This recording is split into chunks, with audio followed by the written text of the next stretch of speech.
তড়িঘড়ি করে বিদ্যুতের দাম বৃদ্ধি, গ্রাহক পর্যায়ে ইউনিট প্রতি ৳1.52 বাড়িয়ে ৳10.5 বেশি নির্ধারণ। পহেলা জুন থেকে কার্যকর, ব্যয়ের চাপে ক্ষুব্ধ ভোক্তা।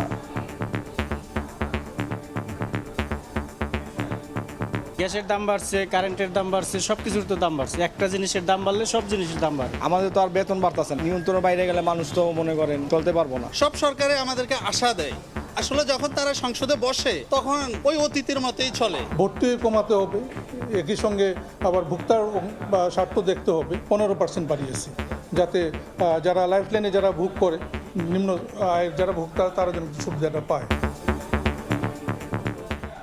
দেখছিলেন প্রধান শিরোনাম। সন্ধ্যার সময় সঙ্গে আছি আমি জাফর সাদিক। হঠাৎ বাড়ছে সীমান্ত উত্তেজনা। যশোরে পুশিন চেষ্টা রুখে দেওয়ার পর জয়পুরহাট সীমান্তে কাঁটাতারের বেড়া বিএসএফের, সাতক্ষীরায় গুলিবিদ্ধ 2, সতর্ক অবস্থানে বিজিবি। ওসমান হাদি হত্যায় ক্যাসিনো খালেদের অস্ত্র ব্যবহার, নানকের পিএস সহ জড়িত 5, সিআইডির তদন্ত। মমতার মন্তব্য আমলে নিচ্ছে না সরকার, আসামিদের ফেরাতে আলোচনা। আরও 7 শিশুসহ হামে প্রাণহানি ছাড়ালো 600, অবহেলার কারণেই 8 দিনে 6 নবজাতকের মৃত্যু, ছাড় পাবে না জড়িতরা। স্বাস্থ্যমন্ত্রীর কাছে তদন্ত প্রতিবেদন জমা। আবারও ফার পোস্টে গোল, বাংলাদেশ পেয়ে গেছে এবং অলিম্পিক গোল বলতে না বলতেই।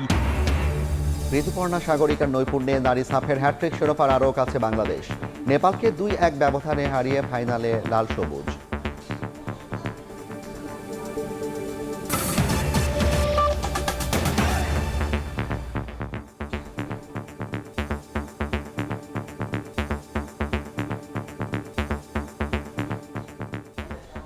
গণশুনানির মাত্র 5 কার্যদিবসের মাথায় তড়িঘড়ি করে বাড়ানো হলো বিদ্যুতের দাম।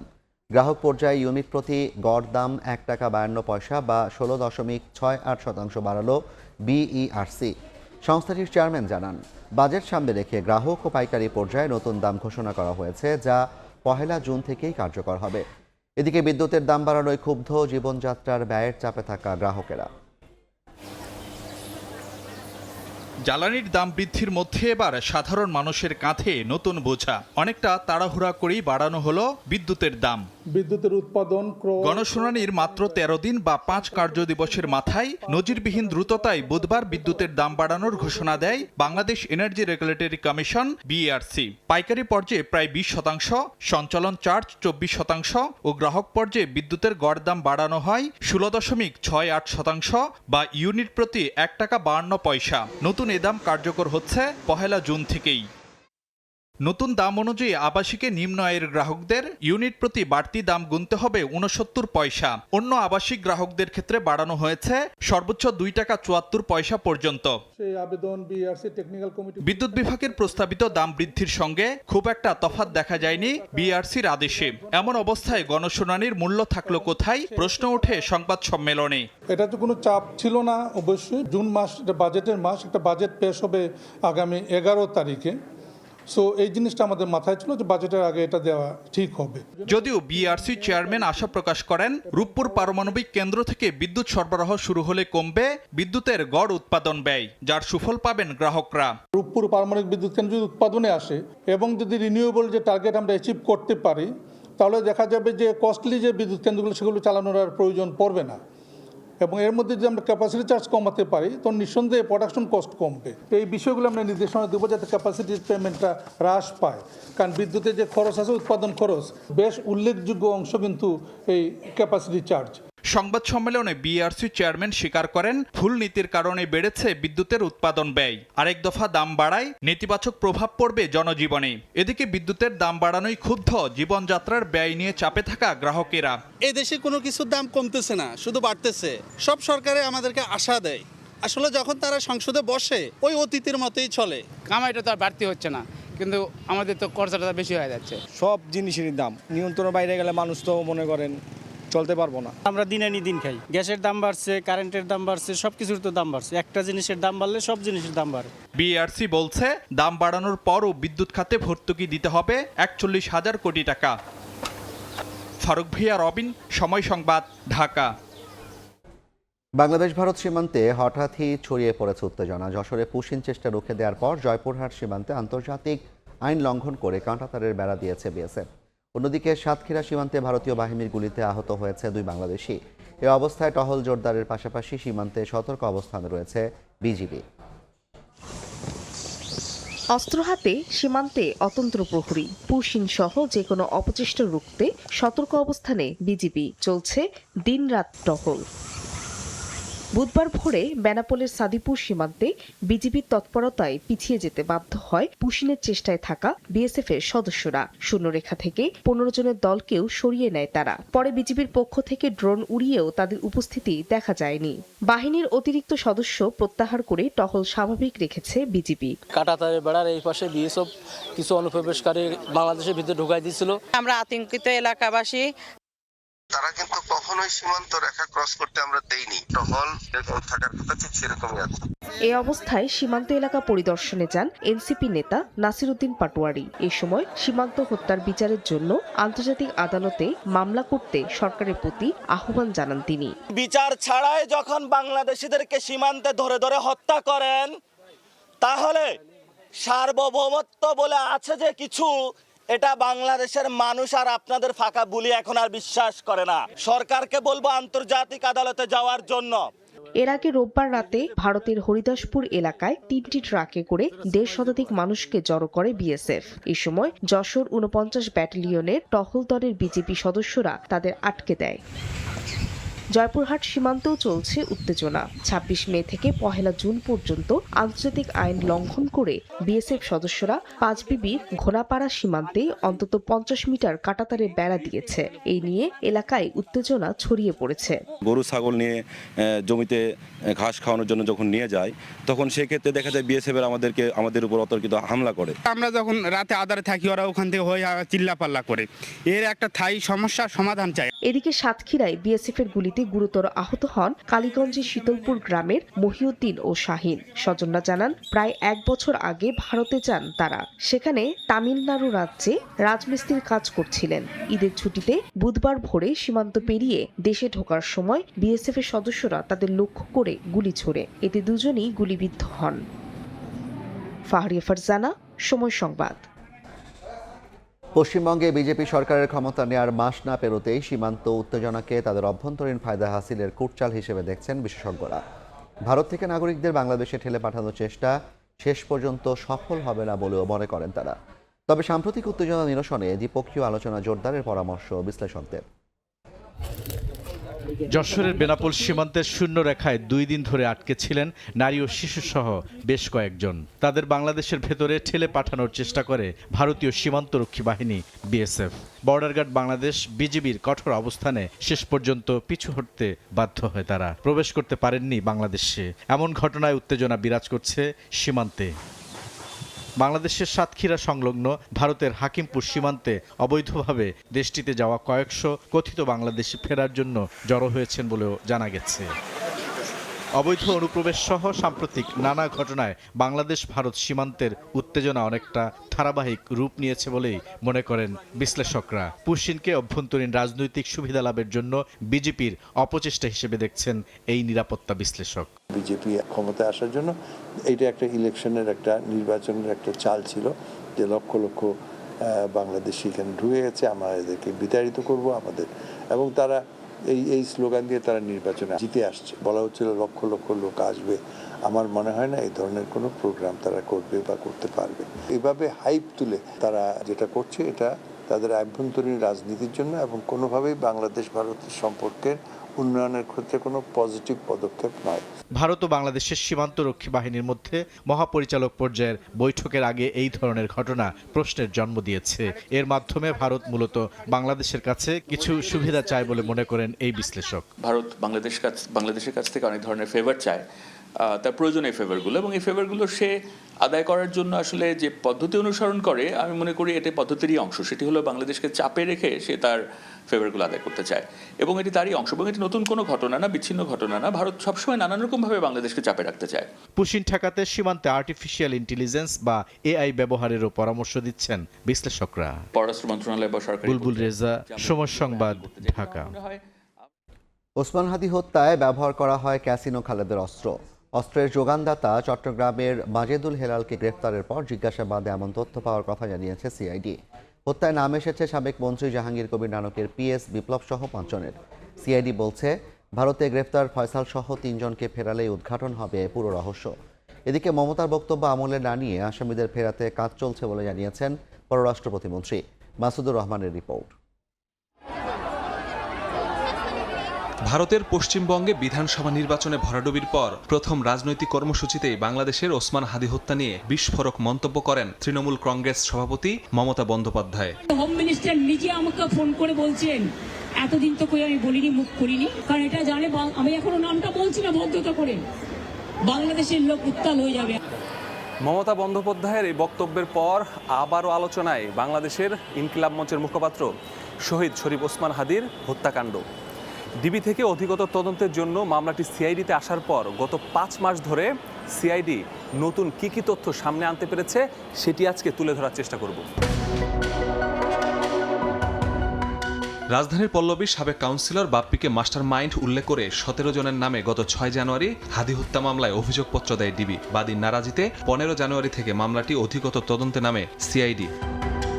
এক সপ্তাহের মধ্যে হত্যায় জড়িত সন্দেহে ছাত্রলীগ কর্মী মোহাম্মদ রুবেলকে গ্রেফতার করে সংস্থাটি। জিজ্ঞাসাবাদে সামনে আসে প্রধান অভিযুক্ত ফয়সাল করিম মাসুদকে হত্যার মিশনের জন্য ঠিক করেন কার্যক্রম নিষিদ্ধ আওয়ামী লীগের নেতা জাহাঙ্গীর কবির নানকের পিএস বিপ্লব ও আদাবত থানা ছাত্রলীগের সাবেক সাধারণ সম্পাদক কামরুজ্জামান রুবেল। সামনে আসে হত্যায় ব্যবহৃত মোটরসাইকেলের মালিক ছাত্রলীগ নেতা মাইনুদ্দিন শুভর নামও।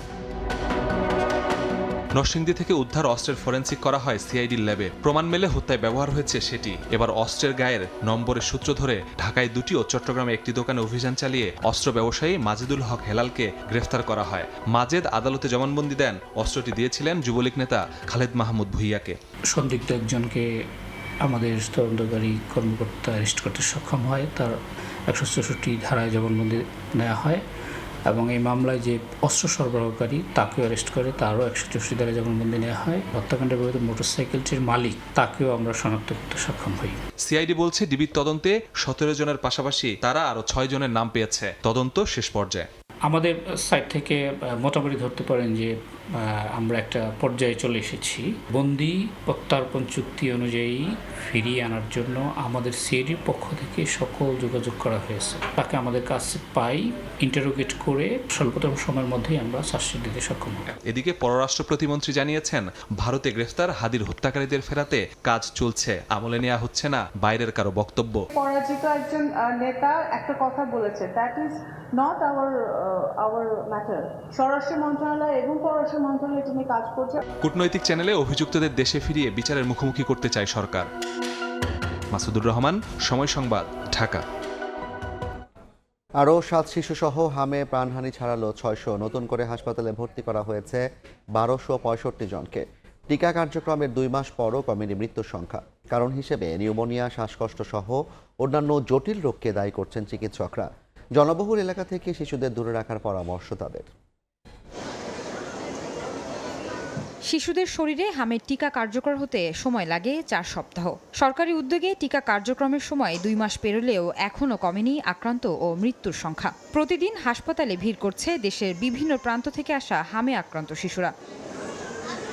বর্তমানে হাসপাতালে থাকা বেশিরভাগ শিশু ঈদের ছুটিতেই আক্রান্ত হয়ে ভর্তি। ঈদের ছুটিতে ভিড়ের মধ্যে বাড়ি গেছে অনেকে। পাশাপাশি এ সময় বাড়িতে থাকে মানুষের সমাগম। এতে করে সংক্রমণের ঝুঁকি বেড়েছে। ঈদের বাড়িতে গেছিলাম, বাড়িতে যাওয়ার একদিন পরই অসুস্থ হয়ে পড়ে। প্রায় 4-5 দিন অসুস্থ এবং মাথা উঠাতে পারে না। প্রথমে এমনি ঠান্ডা লাগছিল, তারপরে জ্বর মানে আইতে আবার যাইতো এরপরে নিয়ে আসলাম এনে, এরপরে হেরা বলছে যে হাম। ঈদের 5-6 দিন আগে থেকেই আমরা দেখতেছি গোটা চোখ লাল। চিকিৎসকরা বলছেন সংক্রমণ কমাতে জনবহুল স্থান থেকে দূরে রাখতে হবে শিশুদের। যেই বাচ্চার সর্দি কাশি আছে সেই বাচ্চার কাছে না গেল অন্য বাচ্চা, যেই বাচ্চার গার্জিয়ান দেখলো যে তার বাচ্চার সর্দি কাশি জ্বর আছে তাকে একটু সরিয়ে রাখলাম। এটা সম্পূর্ণ ব্যক্তিগত সামাজিক সচেতনতা। এখন যেগুলি পাচ্ছি আমরা সেগুলি ছিল আনভ্যাকসিনেটেড, যেগুলির পুষ্টিহীনতা, যেই রোগগুলির রোগ ক্ষমতা কম, ওই রোগীগুলি, এগুলো ইনশাল্লাহ কন্ট্রোল হয়ে যাবে। হামে বেশিরভাগ শিশু মৃত্যুর কারণ হিসেবে নিউমোনিয়া, শ্বাসকষ্ট সহ অন্যান্য জটিল রোগকে দায়ী করছেন সংশ্লিষ্টরা। অবস্থা জটিল হলে দ্রুত হাসপাতালে নেয়ার পরামর্শ তাদের। আয়েশা সিদ্দিক, সামিয়া, সময় সংবাদ, ঢাকা। কর্তৃপক্ষের অবহেলার কারণে 8 দিন হাসপাতালে 6 নবজাতকের মৃত্যু হয়েছে জানিয়ে স্বাস্থ্যমন্ত্রী বলেছেন এ ঘটনায় জড়িতরা কোনোভাবেই ছাড় পাবে না। এ ঘটনার তদন্ত প্রতিবেদন স্বাস্থ্যমন্ত্রীর কাছে জমা দিয়েছে কমিটি। এমন ঘটনার পুনরাবৃত্তি ঠেকাতে দায়ীদের দৃষ্টান্তমূলক সাজার দাবি স্বজন সন্তানহারা পরিবারগুলোর। কয়েক ঘন্টার মধ্যে আদ্দিন হাসপাতালে জীবন প্রদীপ নিভে যায় 6 নবজাতকের। দেশব্যাপী ক্ষোভ সৃষ্টি হলে সরকার অত্যন্ত গুরুত্বের সঙ্গে বিষয়টি তদারকি শুরু করে।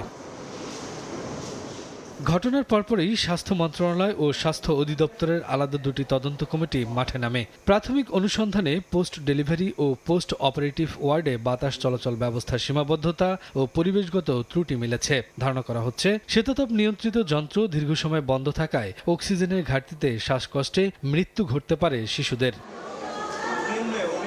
এ ঘটনায় আর যাতে পুনরাবৃত্তি না ঘটে তাই দায়ীদের কঠোর বিচার নিশ্চিতের দাবি সন্তানহারা বাবাদের। এটা তদন্ত চলতে আছে মেডিকেল কর্তৃপক্ষের গাফলতির কারণে আমার সন্তান হারাইতে হয়েছে।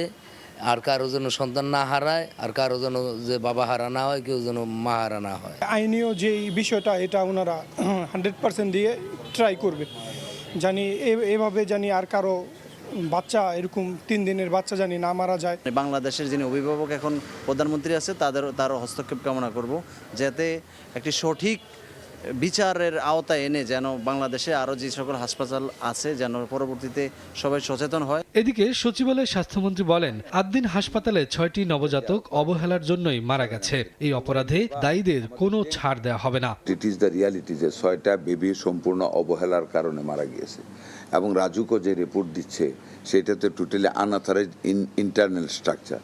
সবকিছু বিবেচনায় আমার মনে হয় না এই মামলায় তারা কোনো ছাড় পাবে। হাসপাতালের নানা অনিয়ম ইতিমধ্যেই সামনে এসছে। প্রতিবেদন নিয়ে সন্দেহের সুযোগ নেই বলেও জানান তদন্ত সংশ্লিষ্টরা।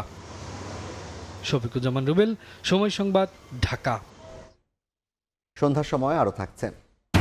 রামিসা ধর্ষণ ও হত্যা মামলায় 2 আসামির আত্মপক্ষ সমর্থন, দোষ স্বীকার সোহেলের, নির্দোষ দাবি স্বপ্নার। কাল যুক্তিতর্ক উপস্থাপন, আগামী সপ্তাহে রায় ঘোষণার আশা। আরএফএল এসডব্লিউআর পাইপি মাপে যা বলে তাই দেয়। RFL SWR pipe and fittings.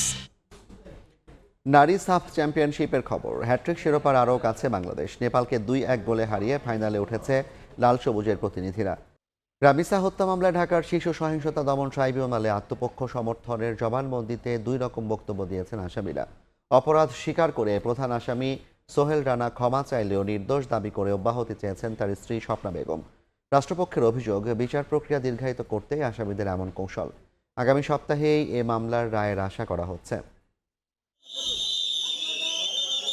পল্লবীতে শিশু রামিসা হত্যা মামলার শুনানিতে আসামিদের আত্মপক্ষ সমর্থনের দিন ধার্য ছিল বুধবার। সব অভিযোগ ও সাক্ষীদের জবানবন্দি 2 আসামির সামনে পড়ে শোনান বিচারক। এ সময় কাঠগড়ায় প্রধান অভিযুক্ত সোহেল রানা নির্বিকার দাঁড়িয়ে থাকলেও কান্নায় ভেঙে পড়েন তার স্ত্রী স্বপ্না বেগম। শুনানির শুরুতে কৌশলে দায় এড়ানোর চেষ্টা করেন ঘাতক সোহেল রানা। ঘটনার দায় চাপাতে চেষ্টা করেন ডলার নামের আরেক ব্যক্তির ওপর। তবে রাষ্ট্রপক্ষের আইনজীবীরা বলছেন এটি বিচার প্রক্রিয়া প্রভাবিত ও বিলম্বিত করার অপকৌশল। শেষতক অপরাধ স্বীকার করে আদালতে ক্ষমা প্রার্থনা করেন প্রধান আসামি সোহেল রানা। তবে নিজেকে নির্দোষ দাবি করেন মামলার আরেক আসামি সোহেল রানার স্ত্রী স্বপ্না। যেহেতু তিনি ম্যাজিস্ট্রেটের নিকট 164 ধারায় জবানবন্দি দেওয়ার সময় অর্থাৎ দোষ স্বীকারের সময় এই নামটি বলেননি, এই ডলার নামটি ব্যক্তি কিনা সেটাও তো আগে যাচাই করতে হবে। আইও পুলিশ রেগুলেশনের 283 রেগুলেশন অনুসারে এই ব্যক্তি সম্পর্কে তদন্ত করে সিদ্ধান্ত নিতে পারেন। যারা হেবিচুয়াল অফেন্ডার তারা বিচারিক বিভিন্ন স্টেজে গিয়ে বিভিন্ন ধরনের কথা বলে বিচারের কার্যক্রমকে ডিলে করা এবং জনগণের মনে এক ধরনের বিভ্রান্তি ছড়ানোর চেষ্টা করার একটা অপচেষ্টা। আসামি পক্ষের আইনজীবী জানান নিজেদের নির্দোষ প্রমাণে নতুন করে আর কোনো সাফাই সাক্ষী হাজির করা হবে না। আসামি সোহেল রানা বিজ্ঞ আদালতে বলেছেন, মাননীয় আদালত আমি ভুল করেছি, আমাকে মাফ করেন। দোষ স্বীকারই বলা যায়। আলোচিত এই মামলায় রাষ্ট্র ও আসামি পক্ষের চূড়ান্ত যুক্তিতর্ক উপস্থাপনের জন্য বৃহস্পতিবার দিন ধার্য করেছেন আদালত। শাহরিয়ার শৌমিক, সময় সংবাদ, ঢাকা। রাজধানীর মিরপুরের বাসা থেকে 75 বছরের বৃদ্ধার মরদেহ উদ্ধারের ঘটনা তদন্ত চেয়ে হাইকোর্টে রিট হয়েছে। নূরজাহান বেগমের সঙ্গে মানবাধিকার লঙ্ঘনের ঘটনা ঘটেছে কিনা তা তদন্তের নির্দেশনা চাওয়া হয়েছে। বুধবার সুপ্রিম কোর্টের আইনজীবী শরীফ সরকার জনস্বার্থে এ রিট দায়ের করেন। গত 31শে মে নূরজাহান বেগমের মরদেহ উদ্ধার করে পুলিশ। তার সন্তানরা উচ্চশিক্ষিত ও দেশে বিদেশে গুরুত্বপূর্ণ কর্মে নিয়োজিত। রিটকারীর যুক্তি, বাসায় তার মেয়ে থাকার পরও মৃত নারীর কিভাবে একা মরে পড়ে থাকলেও তার তদন্ত হওয়া প্রয়োজন। রোববার রিটের শুনানি হবে।